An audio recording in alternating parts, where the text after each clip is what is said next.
O Senhor esteja convosco, Ele está no meio de nós. Proclamação do Evangelho de Jesus Cristo, segundo Mateus. Glória a vós, Senhor. Tendo Jesus descido do monte, numerosas multidões o seguiam. Eis que um leproso se aproximou e se ajoelhou diante dele, dizendo: Senhor, se queres, tu tens o poder de me purificar. Jesus estendeu a mão, tocou nele e disse: Eu quero, fica limpo. No mesmo instante, o homem ficou curado da lepra. Então Jesus lhe disse: Olha, não digas nada a ninguém, mas vai mostrar-te ao sacerdote e faze a oferta que Moisés ordenou, para servir de testemunho para eles. Palavra da salvação. Glória a vós, Senhor. Meus irmãos e irmãs, nós estamos acompanhando a narrativa do segundo livro dos Reis, que fala do grande exílio do povo de Israel, agora deportados para a Babilônia. Ontem, a primeira deportação, hoje quase como uma segunda visita, uma segunda deportação. E a imagem do sofrimento deste povo é mostrado no Salmo responsorial de hoje. Que se prenda a minha língua ao céu da boca, se de ti, Jerusalém, eu me esquecer. Era o cântico que os exilados na Babilônia, o povo de Jerusalém, cantava. Como havemos de cantar os cantares do Senhor numa terra estrangeira. Por isso que penduramos nossas harpas, nossos guardas exigiam: cantai hoje para nós algum canto de Sião, como havemos de cantar numa terra estrangeira. Ou seja, o povo de Israel tinha uma mentalidade de que Deus estava habitando no templo. O templo era em Jerusalém. Portanto, se eles se afastaram agora do templo, se estão numa terra estrangeira, estão distantes de Deus, estão agora distanciados da proteção do Senhor.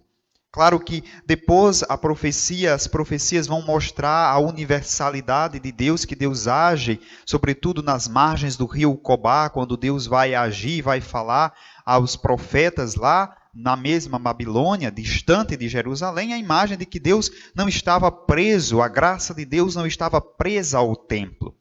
A grande saudade do povo que cantavam as suas tristezas era porque estava distante do templo de Jerusalém. Por isso estavam distante de Deus. Mas esse Deus se faz presente no exílio, distante. Acho que podemos fazer esta leitura espiritual a partir de dois viés. A partir de, muitas vezes, do exílio espiritual que nós fazemos, ou seja, nós nos distanciamos de Deus. Mas a distância que nós tomamos de Deus, porque é sempre iniciativa nossa, Deus nunca se distancia. Se estamos distante dele, foi uma decisão nossa, talvez inconsciente, mas a partir das nossas atitudes fomos nos distanciando dele. Mas distanciar-se dele não significa dizer que não o podemos encontrar. Nós podemos encontrar sempre que o procuramos.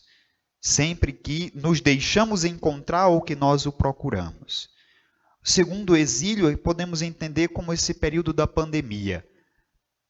Todos nós estamos saudosos do templo, da igreja, enquanto o templo de pedra que reúne a assembleia do povo convocado, que somos nós. A igreja somos todos nós, mas sentimos saudades daquele templo. E às vezes muitas pessoas e algumas correntes até religiosas, ditas tradicionalistas, começam a dizer, não é, que agora a igreja se distanciou, que estão nos negando a Eucaristia, que isso, aquilo outro, fazia uma confusão medonha. Mas veja como é importante perceber o Deus que não estava preso no templo de Jerusalém, mas de um Deus que estava próximo do seu povo. Não é porque passa hoje aqui em frente à igreja matriz de São Sebastião, as portas fechadas, na igreja de Santa Luzia em Doutor as portas fechadas, ou da sua comunidade, ou da sua paróquia que nos assiste, que as portas delas estão fechadas, que Deus está trancado lá dentro. Deus não está trancado dentro do sacrário, não está trancado dentro da igreja, mas Deus está presente na vida do povo, está caminhando com cada um de nós. Agora nós fechamos os olhos a essa realidade e não percebemos a sua presença no cotidiano, no agir, no nosso dia a dia.